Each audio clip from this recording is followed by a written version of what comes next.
Tonight on News Prime, Vice President Kashif Shettima presides over the National Economic Council.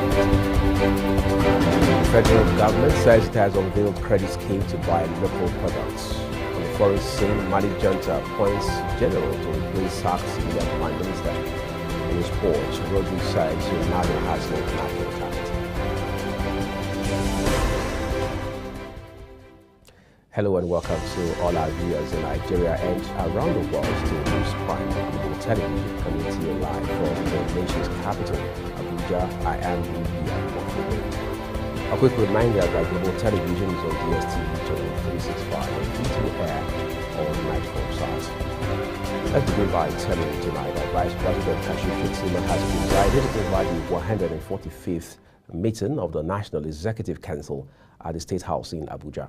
The Vice President asked the newest member of the Council, Governor Monday Okpebholo of Edo State, to say the opening prayer after the national anthem. State governors, some deputy governors, and members of President Bola Tinubu's economic team were at the meeting to discuss key economic issues surrounding the 2025 fiscal year, among others. The Senate has approved President Bola Tinubu's loan request of $2.2 billion to partially finance the 9.7 trillion naira budget deficit for the 2024 fiscal year. The approval followed the presentation of a report by Chairman Senate Committee on Local and Foreign Debts, Aliyu Wamako, during plenary. Presiding over the session, Deputy Senate President Jibrin Barau commended the committee for a swift action and thorough examination of the loan request. In a letter read previously during the Senate and House of Representatives plenaries, President Tinubu had explained that the loan is integral to his administration's fiscal strategy for the coming year. He further directed the Senate Committee on Local and Foreign Debts to expedite its review of the request and present a report within 24 hours. The Managing Director of International Monetary Fund, Kristalina Georgieva, says the organization is strongly in support of the economic reforms introduced in Nigeria under President Bola Tinubu. Speaking on X, Georgieva lauded the economic reforms implemented under the current administration. Her statement followed a meeting with President Tinubu on the sidelines of the G20 summit in Brazil. The Senate has confirmed the nomination of Omolola Olowaroro for appointment as Director General of the National Pension Commission. President Bola Tinubu had written to the Senate requesting confirmation of the nominee. The Senate's resolution followed its consideration and adoption of the report from the Senate Committee on Establishment and Public Service during plenary. The lawmakers approved Olowaroro's nomination for the role when Deputy Senate President Barau Jibrin, who presided over plenary, put the committee's recommendation to a voice vote. Let's turn to other stories for you tonight. Finnish Nigerian separatist leader Simon Ekpa has been arrested in Finland alongside 4 others on suspicion of terror-related activities, including incitement to violence and terrorism financing. Ekpa was reportedly remanded in custody by the Pijahame District Court on charges of public incitement to commit a crime with terrorist intent. The publication reported that Finnish Central Criminal Police confirmed the arrests in a statement, noting that the other suspects were apprehended for allegedly financing terrorist activities. The police say the detention demands are related to a preliminary investigation in which a Finnish citizen of Nigerian descent born in the 1980s is suspected of public incitement to commit a crime with terrorist intent. Ekpa is accused of coordinating violent actions against civilians and authorities in Nigeria's southeast region from Finland, using social media platforms to further his agenda. And back home, Defense Headquarters has confirmed the neutralization of notorious terrorist Commander Munzero Audu in the northeast. Director of Defense Media Operations, Major General Edward Buba, while addressing newsmen on the successes recorded across theaters of operations, stated that casualties were recorded in the northeast and southeast during the week. Kekalamo Okere now brings us details. The Director of Defense Media Operations, Major General Edward Buba, says its troops have recorded significant achievements in their ongoing counter-terrorism and counter-insurgency operations across the country. He highlighted the elimination of key terrorist elements, the disruption of criminal networks, and the recovery of substantial assets. Our troops at a checkpoint within the vicinity of that community were attacked, and the attack was unprovoked. We recorded some casualties. Indeed, we recorded 3 casualties. Some members of the community say that they have abandoned the location, thinking that troops will carry out, what did you call it? They will come there and just start killing everybody. I need to remind you that we are a professional force. That is not how we operate. Even as much as there will be consequences for the terror group that escalated that situation, our targets are not innocent Nigerians. He also says the military primary objective remains the identification and destruction of terrorists and their collaborators wherever they may be hiding. He further explained that the Nigerian Air Force has also contributed significantly by conducting precise airstrikes on terrorist enclave to degrade their capabilities and neutralize threats. We seek cooperation, not conflict. Okay? That's what we want. That is what our people want. That is what Nigeria wants. We want to increase the crude oil production of our nation. Major General Buba emphasized that while the war against terrorism is challenging, the armed forces remain committed and prepared to ensure the safety and security of citizens. Kikelomo Okeri reporting for Global Television News. Thank you, Kikelomo, for your reporting tonight. A federal high court in Abuja, presided over by Justice Yang Eko, has adjourned the hearing of a motion filed by former Petroleum Minister Diezani Alison Madueke, seeking to amend the originating process in an ongoing legal battle with the Economic and Financial Crimes Commission, EFCC. The hearing has been rescheduled for February 17, 2025. In her application, Alison Madueke argued that the orders for the forfeiture of her assets were made without jurisdiction, claiming she was denied a fair hearing in the proceedings that led to the forfeiture orders. She sought 5 orders from the court, including the annulment of the EFCC's public notice on the asset sale. The former minister contended that the various court orders issued in favor of the Economic and Financial Crimes Commission had violated her constitutional right to a fair hearing as enshrined in Section 36, subsection 1 of the 1999 Constitution as amended. She also maintained that she was never served with the charge sheet, proof of evidence, or any summons regarding the charges against her. The authorities of Nnamdi Azikiwe University, Awka in Anambra State have reinstated Professor Joseph Ikechebelu as the acting vice-chancellor of the institution with immediate effect. This was disclosed in a statement signed by the Director of Information and Public Relations as well as Protocol Officer of the university, Njelita Louis. Louis explained that the decision followed the nullification of Professor Bernard Odo's appointment as the 7th substantive vice-chancellor of the institution, which was deemed illegal. He said Professor Ikechebelu has been directed to assume full administrative responsibilities for the university immediately. Additionally, Victor Modebelu has been appointed acting registrar following the nullification of Rosemary Ifeoma Owonkike's appointment as the substantive registrar. And now to legislative matters. The House of Representatives has rejected the second reading of a bill seeking to provide a single term of 6 years for presidents and governors at the plenary. It also seeks to provide that all elections should be held on the same day as well as other provisions. The bill was introduced for second reading by the lead sponsor, Ugo Chinyere, and seconded. However, when the bill was put into voice vote by the Speaker, Abbas Tajuddin, there was a loud nay from members. Deputy Speaker of the House of Representatives, Benjamin Kalu, has disclosed that the National Assembly is considering amendments to 161 areas in the 1999 Constitution in their ongoing review. Briefing newsmen after a closed-door session with governors of the 36 states of the Federation during their meeting in Abuja, Kalu said governors are critical stakeholders in the process, hence the need for their inputs. The federal lawmaking body is considering the issues of state police, electoral reforms, local government autonomy, diaspora voting, autonomy of the Independent National Electoral Commission, INEC, pre- and post-election concerns, and court rulings on electoral matters, among others, in the review. Kalu, who is chairing the Committee on Constitution Review at the House of Representatives, says the governors are in support of the initiative and ready to welcome the lawmakers when they start visiting various states for public hearing.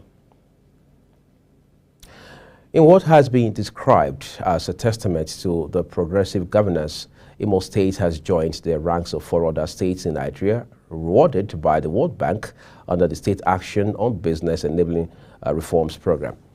The recognition comes under the State Action on Business Enabling Reforms Program, which assesses states on their efforts to improve the Ease of Doing Business Index. From Imo State, here is our correspondent, Amarachi Ibe's report.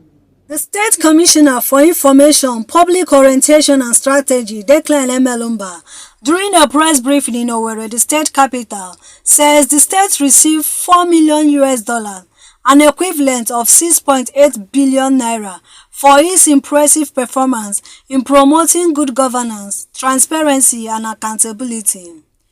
Emelumba noted that the World Bank assessed states based on 4 critical criteria: efficiency of land administration, regulatory framework for private investment in fiber optic infrastructure, performance of investment promotion agency, and transparency of government to business services. This is a clear testament to the government's commitment to progressive governance, economic empowerment, and sustainable development. This equally and clearly vindicates the governor as a man who has been focused in his administration and enabling seamless land registration and boosting land-based investments. He further stated that the success story was due to Governor Hope Uzodinma administration's doggedness in implementing focused reforms to enhance land registration, boost investor confidence, and create a seamless business environment. The World Bank has rewarded Imo State government with a whooping sum of $4 million, almost 7 billion naira, for good governance, engendering good governance and accountability in the ease of doing business. The recognition of Imo State by the World Bank signals its emergence as a hub for investment and economic opportunities, citing an example for other states across Nigeria. From Owerri, Amarachi Ibe, reporting for Global TV News. Amarachi there reporting tonight. Thank you. Amid ongoing internal disputes within the People's Democratic Party, PDP, governors on its platform say they will meet in Jos, Plateau State, to discuss internal matters and the current state of the nation. The meeting is in preparation for the 99th National Executive Committee meeting of the party, scheduled for November 28. It has been reported that the acting national chairman of the party, Umar Damagun, National Secretary Sam Ayao, and National Legal Advisor Kamaldeen Ajibade SAN are invited to the meeting. At the 98th National Executive Committee meeting held on April 18, the party leaders had approved the formation of a reconciliation and disciplinary committee and the conduct of ward and state congresses, as well as instructed the North Central Caucus to consult on the national chairmanship position. The National Assembly and the Nigeria Export Processing Zones Authority have urged operators of free trade zones and their enterprises to devise and implement more impactful and sustainable strategies aimed at fostering the development, economic growth, and regeneration of the communities that host these zones. They stressed that operators must ensure that their local environments benefit significantly from the presence of these businesses and that the social and infrastructure needs of the communities are adequately addressed. This call was made after a two-day inspection of several free trade zones located in the Lekki axis of Lagos State, led by the Managing Director of the agency, Olufemi Oguyemi, along with members of the Senate Committee on Trade and Investment.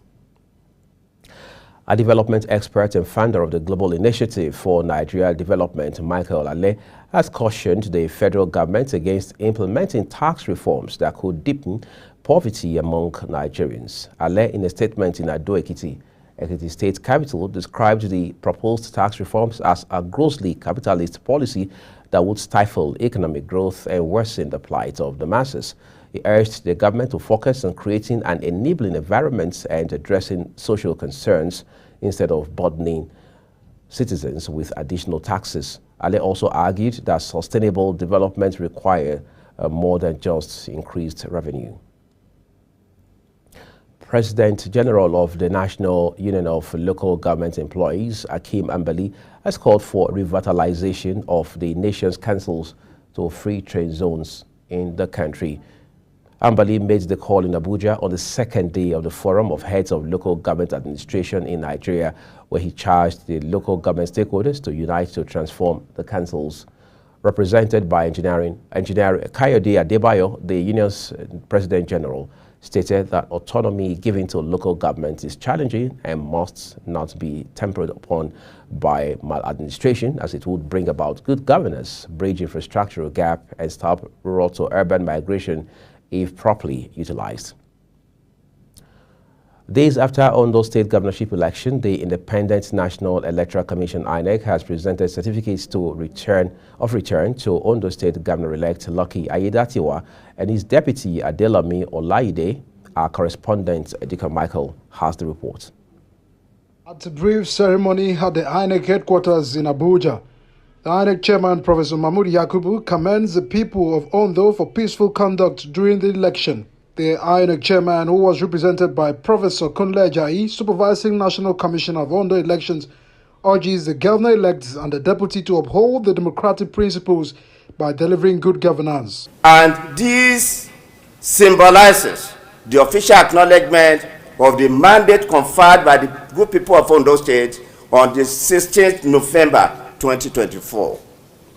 It is also a reminder of the trust that has been placed in you as the governor-elect and the deputy governor-elect to uphold democratic ideas and work tirelessly to deliver good governance. In his response, the governor-elect lauded the effort of the security agencies in their efforts to promoting peace and assured all people residents in Ondo State to run a people-centric governance. I also like to thank the security agencies. I commend their effort for their professionalism all through the election.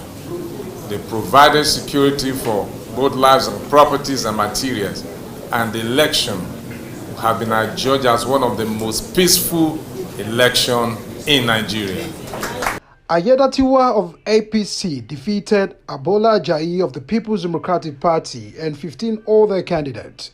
He won across all 18 local government areas of the state, polling 366,781 votes against Ajayi's 117,845 votes. The governor also has promised dividends of democracy to the people of Ondo on the occasion of his certificate of return, reiterating his commitment to give back to the society by some infrastructure development on these 4 years. Edikan Michael from the INEC headquarters Abuja, reporting for Global TV News. Michael Edikan there reporting from INEC headquarters in Abuja. Thank you, Michael. You're watching a live broadcast of News Prime on Global Television, coming to you from Nigeria's capital, Abuja. When News Prime returns shortly, Lagos government says it is committed to sustainable retail industry growth. Those details, as well as foreign and sports stories for you after this short break. Please stay with us.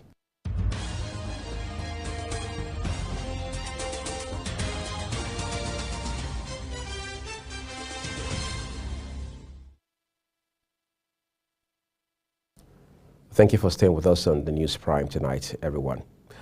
Let's turn to business now. The Nigerian Consumer Credit Corporation has kicked off its project tagged Securing Consumer Access for Local Enterprises, also called SCALE, an initiative to accelerate the growth of Nigeria's local industries by providing consumer credit to Nigerians, especially for the purchase of goods and services of local vendors and manufacturers. A statement noted that this was part of President Bola Tinubu's vision for the acceleration of consumer credit access for Nigerians to improve quality of life, stem corruption, and catalyze industry. It notes that SCALE connects Nigerian consumers with credible local manufacturers and vendors across critical sectors while ensuring consumers afford these products via affordable consumer credit. Let's turn to Lagos now, where the government has restated its commitment to fostering sustainable growth in the retail industry through policy initiatives and public-private partnerships, PPPs. This was stated by the Commissioner for Commerce, Cooperatives, Trade and Investment, Folashade Ambrose Medebem, at the Africa Retail Congress 24 held at the Lagos Business School. Ambrose Medebem stated that she had observed firsthand the profound impact of the retail sector on Lagos State's economic trajectory, noting that the sector is a vibrant engine of economic growth, employment generation, and social development. She also said the state showcases a robust retail environment that serves as a symbol of innovation, resilience, and opportunity, which has fueled its commitment to harnessing the potential of this sector. Nasarawa State government says it is partnering with the Federal Mortgage Bank of Nigeria to purchase 141 housing units for off-takers under the rent-to-own scheme, which can be accessed by civil servants in the state. State Deputy Governor Dr. Emmanuel Akabe stated this when he led a delegation to the Mortgage Bank headquarters in Abuja, insisting the state government is paying attention to the welfare of its workers. He stated that under the National Housing Fund scheme, the bank has disbursed loans to numerous beneficiaries, while the home renovation loan window has advanced at least over 7 billion naira to more than 8,700 indigents of the state. The National Association of Nigerian Travel Agencies has stated that some foreign airlines are still selling their tickets in dollars. It has, however, petitioned the National Civil Aviation Authority to address the issue, insisting this is against the local law which forbids dealing with foreign currencies for local transactions. However, over time, there have been complaints against foreign airlines for selling their tickets in dollars. And now on the foreign scene, the Mali junta has appointed military officer Major General Abdoulaye Mayiga as the new Prime Minister, a day after sacking civilian Prime Minister Chogo Kolaka Mayiga following his criticism of the military leadership. Abdoulaye Mayiga previously served as the government spokesman. The West African nation, beset by jihadist and separatist violence, has been under military rule since successive coups in 2020 and 2021. Although Abdoulaye Mayiga was not part of the initial group of colonels who overthrew the civilian president in August of 2020, he quickly aligned himself with them and has since been promoted to general. Let's turn to East Africa now, where Kenya has deployed a heavy police presence ahead of President William Ruto's State of the Nation speech. This comes as it faces criticism over abductions, corruption, and unpopular economic policy.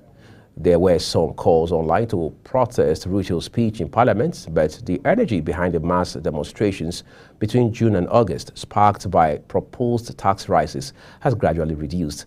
Ruto is making his third State of the Nation address since taking office in 2022 with a pitch to help the country's poor. Let's bring it to sport, where there's so much excitement as always. Manchester City midfielder Rodri has stirred controversy in football circles with his remarks about Cristiano Ronaldo, claiming the Portuguese star lacks innate talent compared to Lionel Messi. Rodri, who is recovering from knee surgery, made the statement during an interview with Spanish TV program El Amiguero. Reflecting on the debates over who is the greatest player of all time, the Spaniard sided firmly with Messi while offering a pointed critique of Ronaldo's abilities. The midfielder described the contrasting challenges of facing the two football icons, emphasizing that Messi posed a more passive threats on the pitch. Let's turn to the club side now, where Chelsea have eased into the Women's Champions League quarterfinals with a 3-0 win over Celtic, while Lyon and Real Madrid also booked their places in the knockout phase. Chelsea have won all 11 games under Bompasta, who moved to London in May after 3 years in charge of Lyon. Joining Chelsea in the quarterfinals from the same section is Real Madrid after their battling 3-2 victory away to 20. Madrid are second on 9 points but cannot be overtaken by 20 after winning both meetings between the teams. NBA star LeBron James says he was taking an indefinite hiatus from social media after sharing a post which railed against negative coverage in United States media. James, who has some 212 million combined followers on his Instagram and X accounts, announced his break from social media after sharing a post by Rich Kleiman, the longtime agent of NBA star Kevin Durant. And now time to end Global TV News Prime, but quickly let's take a look at some of our top stories. Vice President Kashim Shettima has presided over the 145th meeting of the National Economic Council at the State House. The Nigerian Consumer Credit Corporation has kicked off its project tagged Securing Consumer Access for Local Enterprises, also called SCALE. Mali Junta has appointed military officer Major General Abdullahi Mega as the new Prime Minister a day after sacking senior Prime Minister Jogo Kokala Mega. And finally, in sport, told you Manchester City midfielder Rodri has stirred controversy in football circles with his remarks about Cristiano Ronaldo, claiming the Portuguese star lacks innate talents compared to Lionel Messi. And that's all we have for you here tonight on Global Television News Prime. Appreciate you for watching. I would like to remind you that you can find us on DSTV channel 365, Star Times T76, and free to air all national stars. Kindly use our handle at Global TV NG across all social media platforms to interact and engage with us. On behalf of the entire production team here tonight, we say a big thank you to you for your time. I am Huyi and Mofribwe. I'll see you again.